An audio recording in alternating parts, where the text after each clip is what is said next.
my reality had to break.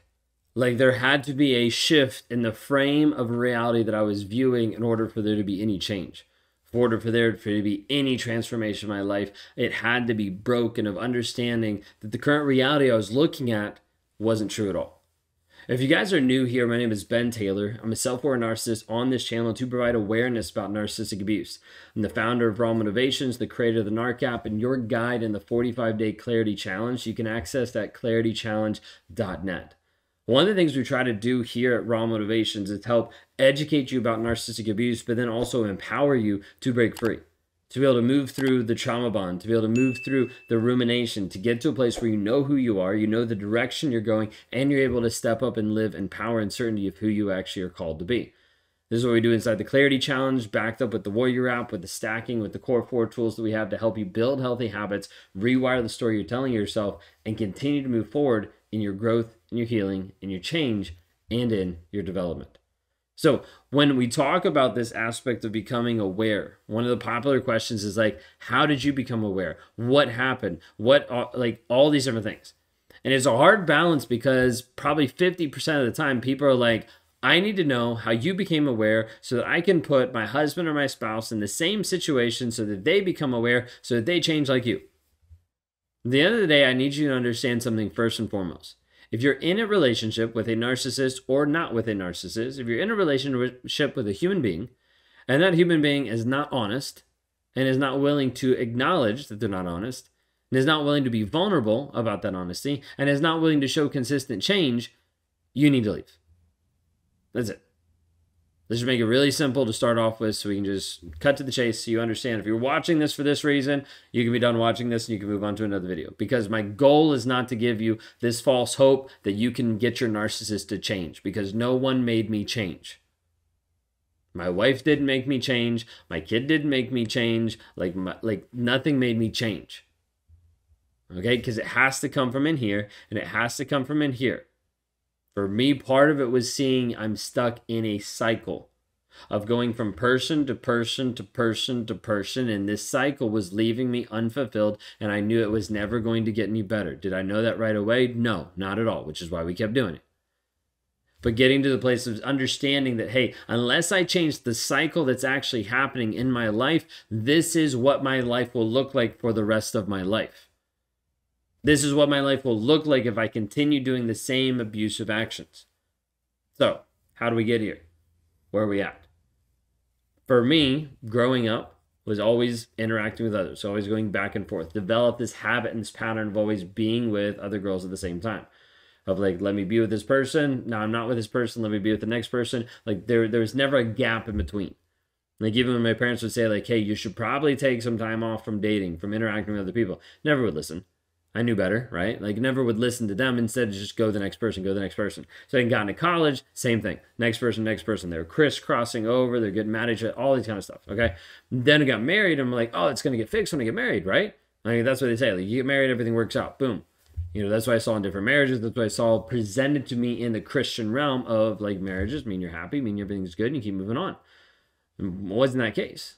Like the first year was hell for both of us. We both would say that.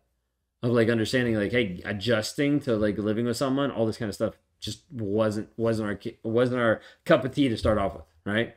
Like realized how selfish everybody was. For me, the selfishness then came out of like, okay, well, this cycle just keeps going. Then I have to find somebody else. I'm not getting the right validation. I'm not getting the right attention from this person, so I got to find someone else. So then get with someone else. And then start into the affair process over and over and over again, realizing that this wasn't going to change.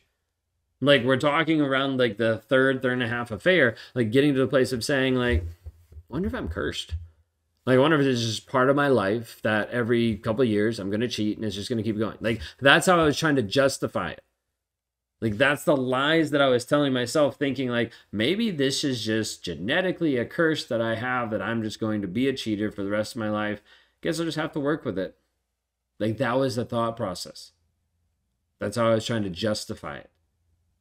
That was me trying to justify it after getting back from a trip after I've just cheated and my wife says, hey, by the way, we're pregnant. Have to be able to justify that. Well, it can't be my fault. It's got to be something else. Can't be my fault. It's got to be my genetics. It's got to be that I'm just doomed to live this way. And started getting into different aspects of personalities, mainly because of work. When I was working the longest at Chick-fil-A, was with Chick-fil-A for about 10 years. Part of that was developing and running teams. So learning, how do I actually help and run different teams? How do I help them run more effectively? Hey, if we can get them to work together better, this would be more effective. Still self-serving, but like, oh, let me figure out how to make this work. So started learning more about personalities. DISC, Myers-Briggs, Enneagram, seven personalities, Clifton Strengths, like all the different kinds of things. Okay.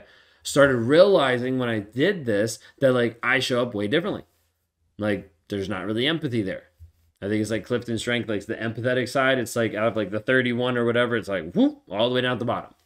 It's like all blue down at the bottom. There's like the empathy ones because don't got them. Right? Like DISC is like high D, like super high D, then a little bit I, and then no S, like no steadiness, didn't really care about other people, all that kind of stuff. Enneagram 8 of like, oh, this is how it is. This is how it's going to be. Like, doesn't really matter about your feelings. I'm going to bulldoze you. If I don't like it, I'll just run over you. So all these different things that started to come up, like, it's a little bit different. I remember the first time I saw the DISC personality aspect and like read that off and actually showed it to my wife. And I was like, can you believe this? Like, it paints me out to be a jerk. And she was like, you kind of are. And I was like, okay, you don't know what you're talking about. Neither does this report of like 50 pages that tells me that I'm a jerk. Okay, so I just kept moving on.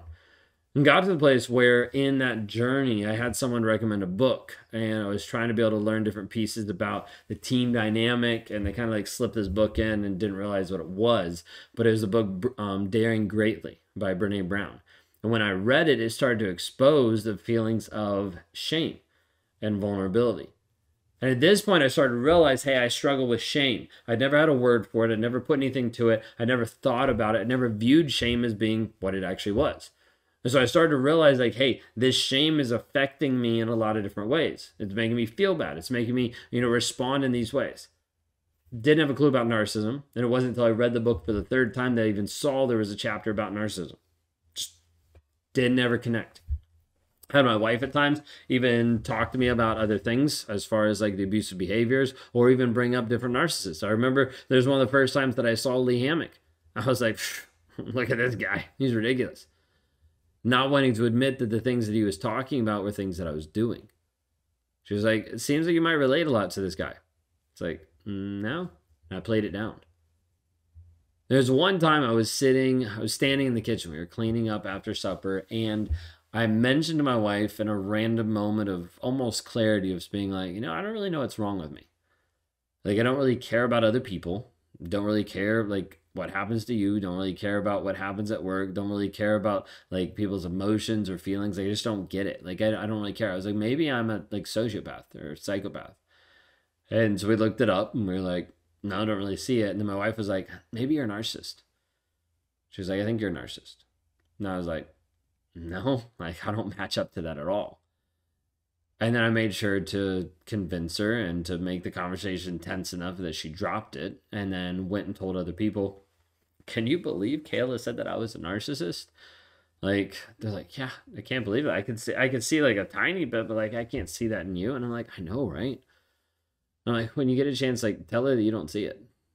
And so used other people to try to manipulate the conversation so that I wouldn't own up to it. The fourth affair that I got into was a girl with BPD and narcissistic traits.